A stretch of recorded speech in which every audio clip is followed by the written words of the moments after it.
morning, everybody. This is the Wikstrand, and this very nice morning, I think we're going to talk about something I have been avoiding a little bit. Romantic comedies. I'm not a huge fan of romantic comedies.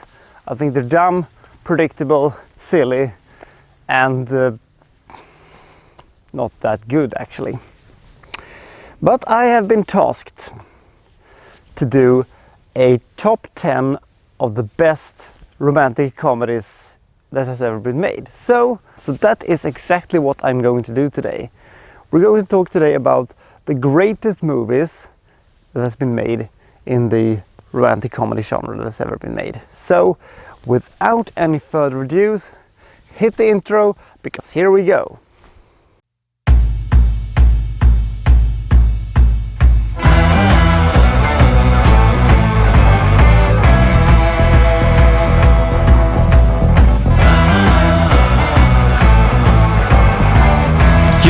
Get out there! It's raining outside! Shut up!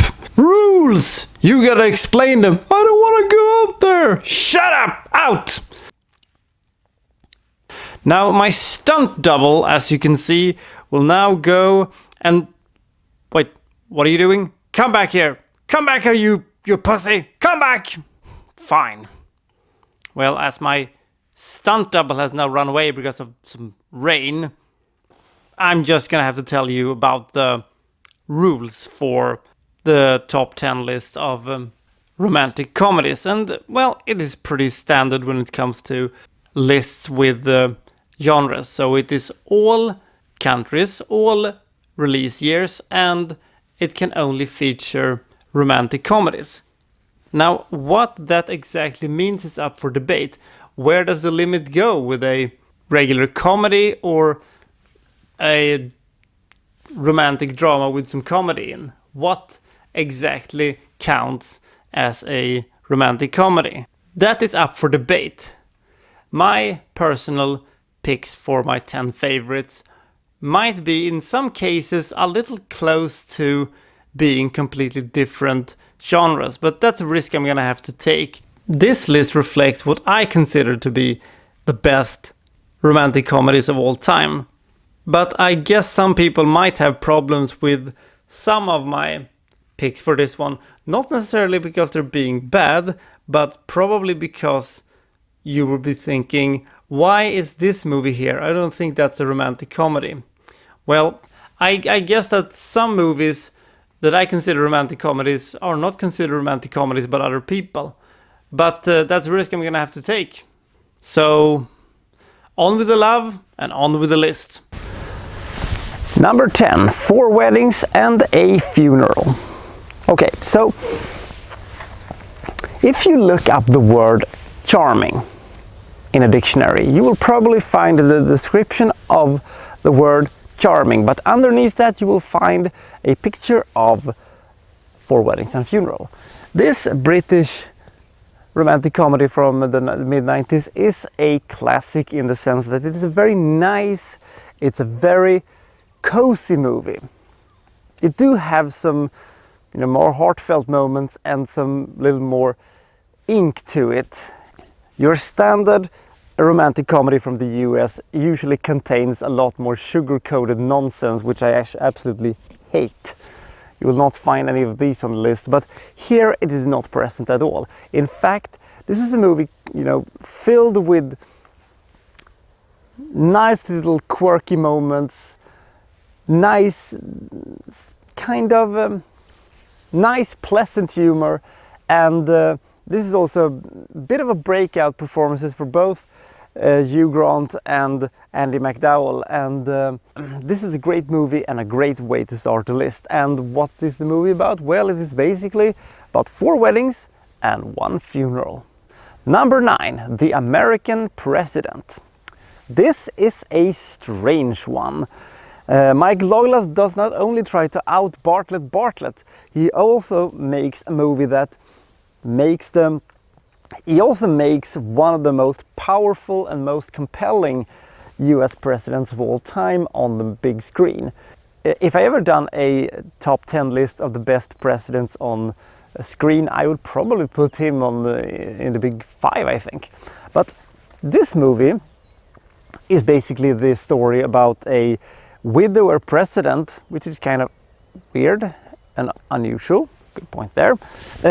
Who, falls in love with a woman, but is, this is a story about a widow who finds love in the political spectrum, and how he tries to cope with that, and can the president go on a date? That's an actual quote from the movie.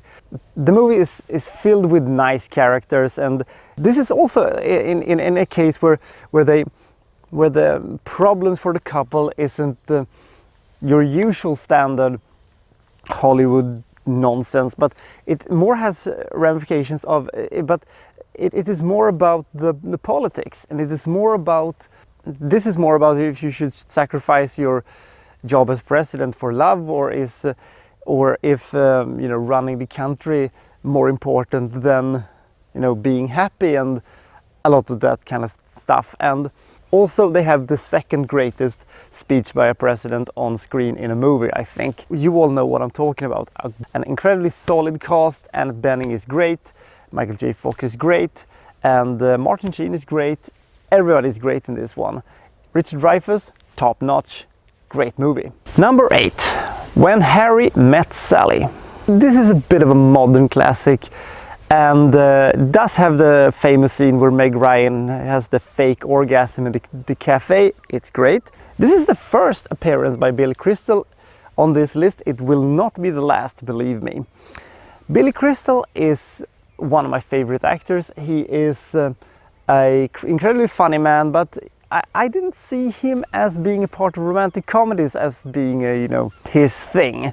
And of course he takes this very cynically, and the on and off relationship he has with Meg Ryan is cute, and it is believable, and it is something we can invest in. And despite me being, let's say, on frosty terms with Meg Ryan on most accounts, this is one of the occasions where I actually think she works. This is, to put it in better perspective, maybe her best performance, and probably the reason why she was so typecasted in various romantic comedies, because when done right, with the right co-star, with the right director, you can have a weird on-screen relationship that works and is funny, and it is a kind of cute. Did I say that? Yeah, I did. Number 7, 3 to Tango. When speaking of the cast of Friends and their movie success, most people agree that Jennifer Aniston is the most successful one. My personal favorite, however, is Matthew Perry. His fantastic comedic timing, his absolutely great delivery is... I always feel it's a big shame that he never broke in Hollywood and could never be as good as he should have been. Ooh, nice. Sun is coming up. 3 to Tango is, for a lack of a better term, the best Matthew Perry movie. 3 to Tango is a really funny and a bit of a surprise act. I had no idea this movie was going to be this good when I saw it. Matthew Perry, the patron saint of being nervous and having twitches, is going to have to do that entire movie basically, because after a misunderstanding, which is the bread and butter of any respectable romantic comedies, people think he's gay, and although he's not, everybody accept this immediately, and at the same time he is in love with Neve Campbell. What is he going to do? Everything is going sideways with this one. Matthew Perry has picked out every little twitch and quirk and nervousness that he can bring to get this movie not only off the ground but into the air.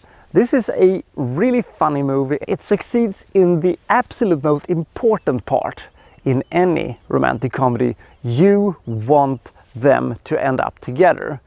whether or not they do so is something you actually question throughout the movie. And the movie has some great laughter and has some great comedic timing. Oliver Platt is great. Every single character in this movie is great, and it's probably one of my most unexpected movies I've liked that I've ever seen, I think. Number 6, Love Actually. Love Actually became a phenomenon when it hit in 2003.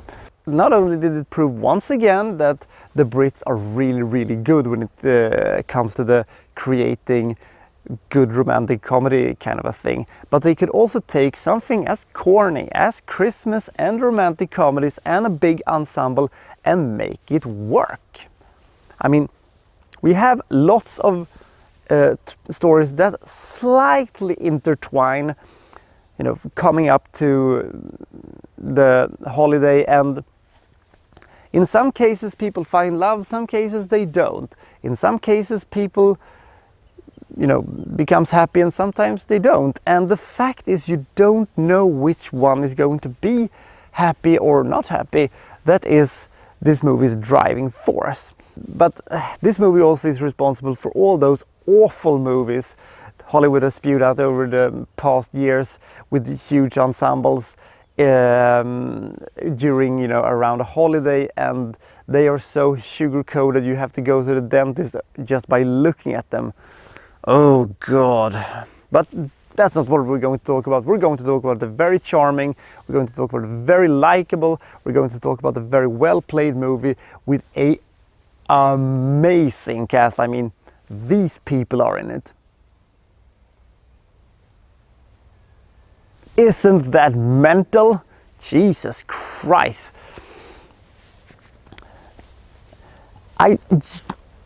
This is actually one of the rare cases I could have actually gone for a more sugar-coated ending, but in some cases, but they maybe would have complained if they did. I don't know. Somehow also they balance all these stories out perfectly, and what else can I say? Love Actually is great. Number 5, American Sweethearts. American Sweethearts is a movie that ticks a lot of my boxes. It is a movie about movie making. I love that. They have Billy Crystal in it. Again, I love Billy Crystal.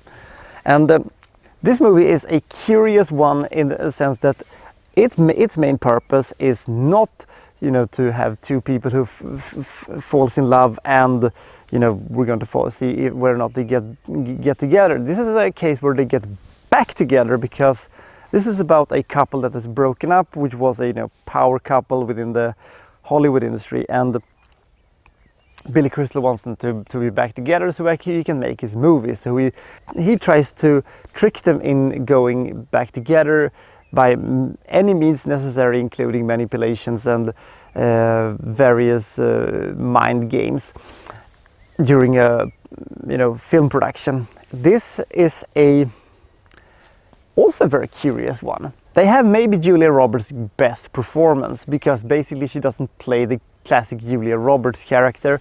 We have our puppet master with Billy Crystal, and we have our crazy diva played by Catherine Zeta-Jones, and of course, and John Cusack plays our loose cannon charming dude. John Cusack as a leading man in romantic comedies I always find a little bit curious.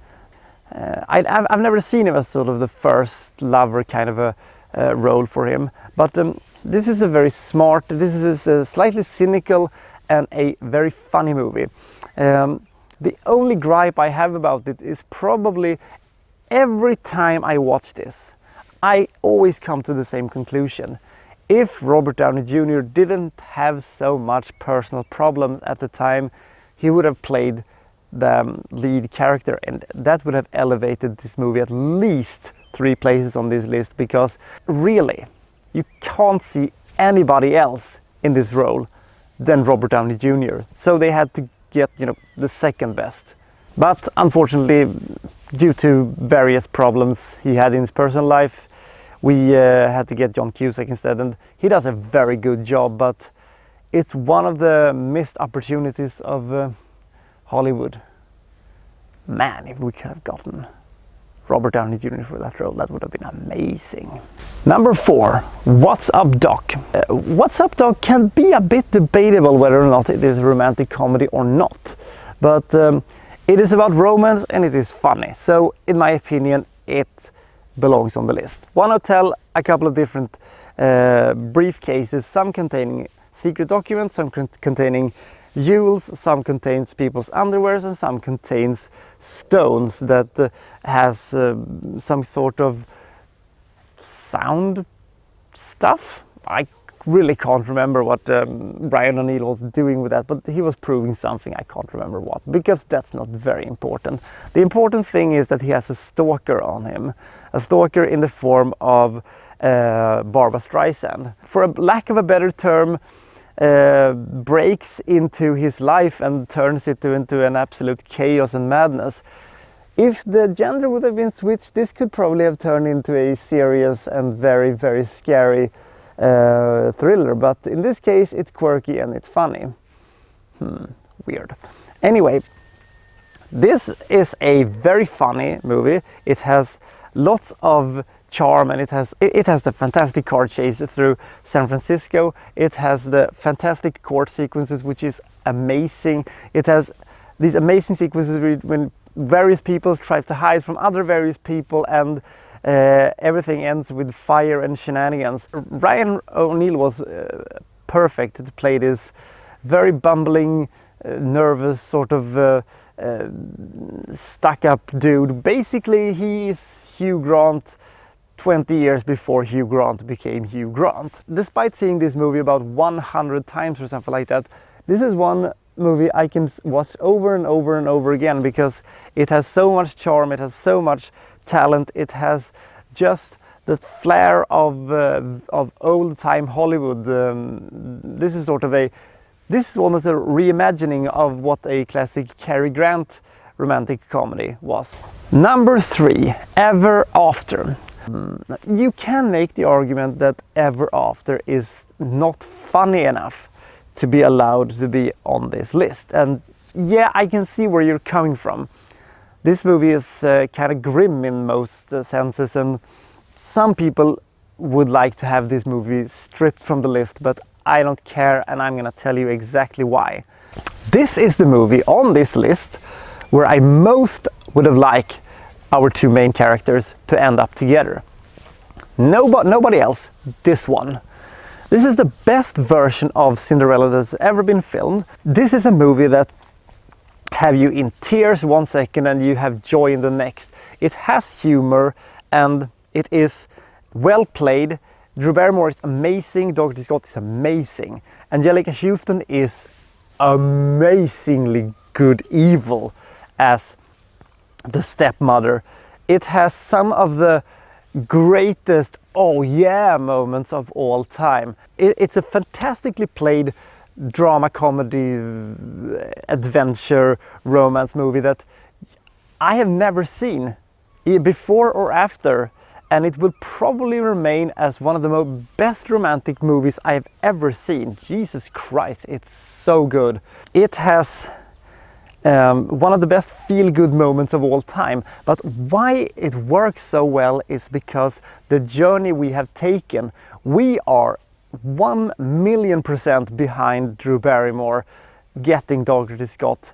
This is by far the movie with the least laughter of all the 10 movies on this list. But I'm including this just because of how much we want them to end up together, and it do have some funny moments. Number 2. Amélie from Montmartre. I have already talked about this in my greatest French movies of all time, and I'll be going over old ground, but I'll say this. The most charming movie of all time, one of the most charming movie characters of all time, a great love story, an amazing visual experience, and the best voiceover of all time. Take that! And number 1, Annie Hall. Containing the greatest fourth wall joke breaking of all time. This is amazing. This is Woody Allen's best movie of all time.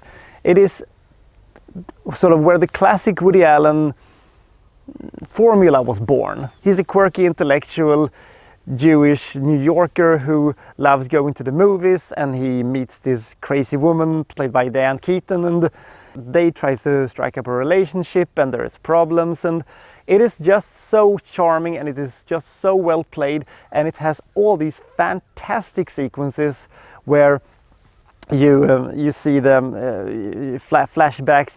We even have some animated moments, which is probably one of the few times he has ever done that in his movies. Alan is absolutely fantastic, and what else can you say? This is a movie that got an Academy Award for greatest movie of the year. This is an amazing movie.